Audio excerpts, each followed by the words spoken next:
નમસ્કાર. દિવસભરના તાજા સમાચારોમાં તમારું સ્વાગત છે. તમારી સાથે હું છું પિનલગીરી ગોસ્વામી. સમાચારો વિસ્તારથી જાણીએ એ પહેલા મહત્વના સમાચારો ઉપર એક નજર. મુખ્ય સમાચારમાં વાત થશે ખેત મશીનોથી લઈને દવાઓ સસ્તા થશે. જીવન રક્ષક દવાઓ પર હવે 0% GST. નાણામંત્રીની મોટી જાહેરાત. જ્વાળામુખી ફાટ્યો, 300 ફૂટ ઊંચે ઉછળ્યા આગના ગોળા.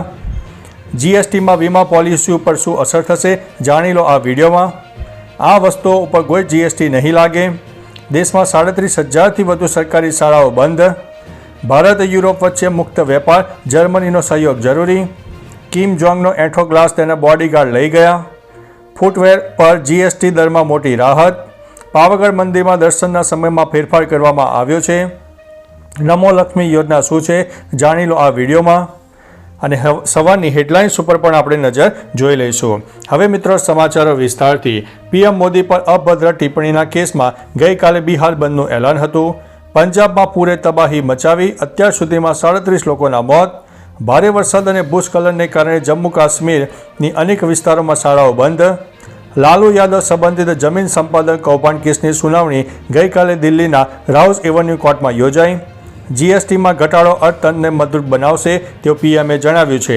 અન્ય મહત્વના સમાચારની વાત કરીએ તો નમો લક્ષ્મી યોજના શું છે જાણી લો આ વિડીયોમાં. ગુજરાત સરકારની નમો લક્ષ્મી યોજના મહિલા વિદ્યાર્થીનીઓના ઉચ્ચ શિક્ષણને પ્રોત્સાહન આપવા માટે શરૂઆત કરવામાં આવી છે. આ યોજના હેઠળ આર્થિક રીતે નબળા પરિવારો અને મહિલા વિદ્યાર્થીઓને ઉચ્ચ શિક્ષણ એટલે કે ગ્રેજ્યુએશન અને પોસ્ટ ગ્રેજ્યુએશન માટે નાણાકીય સહાય પૂરી પાડવામાં આવે છે.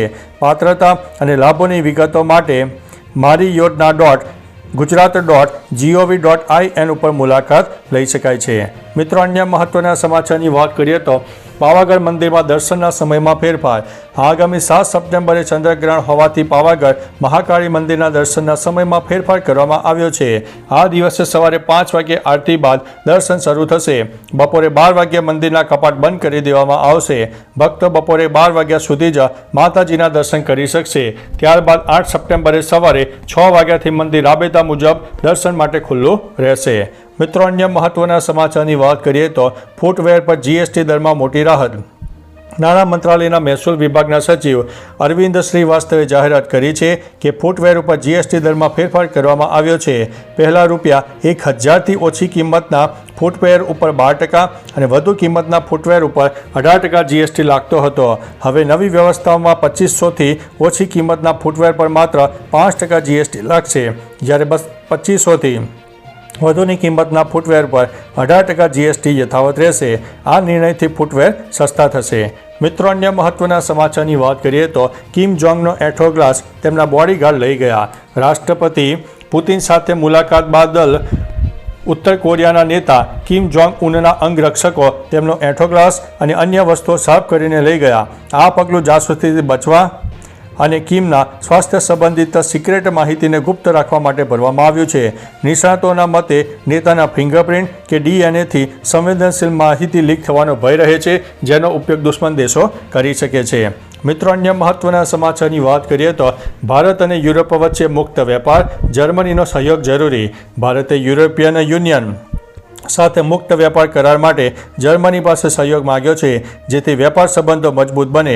આ કરારમાં યુરોપિયન યુનિયન કાર અને ડેરી ઉત્પાદનો પર ટેરિફ ઘટાડવાની માંગ કરી રહ્યું છે, જ્યારે ભારત તેના ઉદ્યોગોને સુરક્ષિત રાખવા માટે પ્રયાસ પણ કરી રહ્યું છે. હાલ વાર્ષિક વેપાર 190 મિલિયન નો આસપાસ છે અને બંને પક્ષો આ વર્ષના અંત સુધીમાં કરાર પૂર્ણ કરવા માટે પ્રયાસ કરી રહ્યા છે.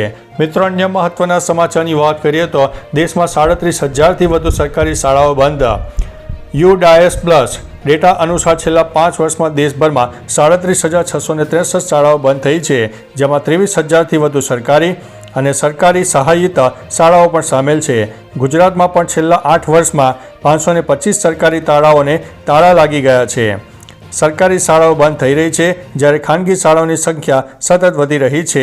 તેના પરિણામે સરકારી શાળાઓમાં વિદ્યાર્થીઓની નોંધણીમાં નોંધપાત્ર ઘટાડો થયો છે.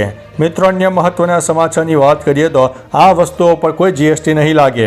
56મી GST કાઉન્સિલની બેઠક બાદ નાણામંત્રી નિર્મલા સીતારમણે જાહેરાત કરી છે કે વાળનું તેલ, સાબુ બાર, ટૂથપેસ્ટ, ટેબલવેર, રસોડાના વાસણો જેવી બધી ઘરગથ્થુ વસ્તુ પર હવે 5% સ્લેબમાં આવી ગઈ છે. દૂધ, ચેના, પનીર, તમામ ભારતીય બ્રેડ પર કોઈ કર રહેશે નહીં. રોટલી, પરોઠા વગેરે ઉપર કોઈ કર રહેશે નહીં. મિત્રો, અન્ય મહત્વના સમાચારની વાત કરીએ તો જીએસટીમાં વીમા પોલિસી ઉપર શું અસર થશે? 56મી જીએસટી કાઉન્સિલની બેઠકમાં નાણામંત્રી નિર્મલા સીતારમણે વીમા સેવાઓમાં મોટી રાહતની જાહેરાત કરી છે.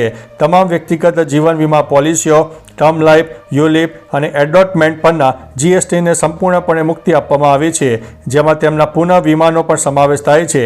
ફેમિલી ફ્લોટર અને સિનિયર સિટીઝન પોલિસી સહિત તમામ વ્યક્તિગત આરોગ્ય વીમા પોલિસીનો પણ જીએસટીને પણ મુક્તિ આપવામાં આવી છે. મિત્રો, અન્ય મહત્વના સમાચારની વાત કરીએ તો જ્વાળામુખી ફાટ્યો, 300 ફૂટ ઊંચે ઉછળ્યા આગના ગોળા. હવાઈમાં કિલ્લાઓમાં જ્વાળામુખી ફરીથી ફાટ્યો છે, જેના કારણે 300 ફૂટથી વધુ ઊંચા આગના ગોળા ઉછળ્યા. 13 કલાક સુધી ચાલેલા વિસ્ફોટથી લાવા વહેવા લાગ્યો છે. વૈજ્ઞાનિકોએ ચેતવણી આપી છે કે હવામાં સલ્ફર ડાયોક્સાઇડ ફેલાઈ શકે છે, જે શ્વાસની બીમારીઓમાં લોકો માટે જોખમી છે. હાલ વિસ્ફોટ અટકી ગયો છે, પરંતુ વૈજ્ઞાનિકો વધુ પ્રવૃત્તિ થવાની સંભાવના વ્યક્ત કરી રહ્યા છે. મિત્રો, અન્ય મહત્વના સમાચારની વાત કરીએ તો જીવન રક્ષક દવાઓ પર હવે 0% જીએસટી, નાણામંત્રીની મોટી જાહેરાત. નાણામંત્રી નિર્મલા સીતારમણે જીએસટી કાઉન્સિલની બેઠક બાદ 33 જીવન રક્ષક દવાઓ પરનો 12% ટેક્સ દૂર કરવાની જાહેરાત કરી છે. હવે આ દવાઓ પર 0% જીએસટી લાગશે, જેનાથી સામાન્ય લોકોને મોટી રાહત મળશે. વડાપ્રધાન નરેન્દ્ર મોદીએ પણ જીએસટીના દરો ઓછા કરવાની વાત કરી હતી, જેને રાજ્યોએ પણ સંપૂર્ણ સમર્થન આપ્યું છે. મિત્રો, અન્ય મહત્વના સમાચારની વાત કરીએ તો ખેત મશીનોથી લઈને દવાઓ સસ્તા થશે. નાણામંત્રી નિર્મલા સીતારમણે જીએસટી દરમાં મોટી રાહતની જાહેરાત કરી. ખેતી મશીનો, બાયોપેસ્ટિસાઇડ અને કુદરતી મેન્થોલ પર જીએસટી 12%થી ઘટાડીને 5% થયો છે.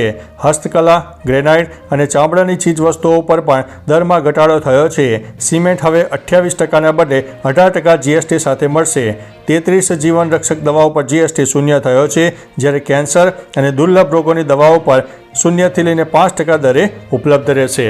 તો ચાલો મિત્રો, ફરીથી દેશ અને દુનિયાના સુપરફાસ્ટ સમાચાર લઈને મળતા રહીશો. ત્યાં સુધી અમને રજા આપશો. નમસ્તે.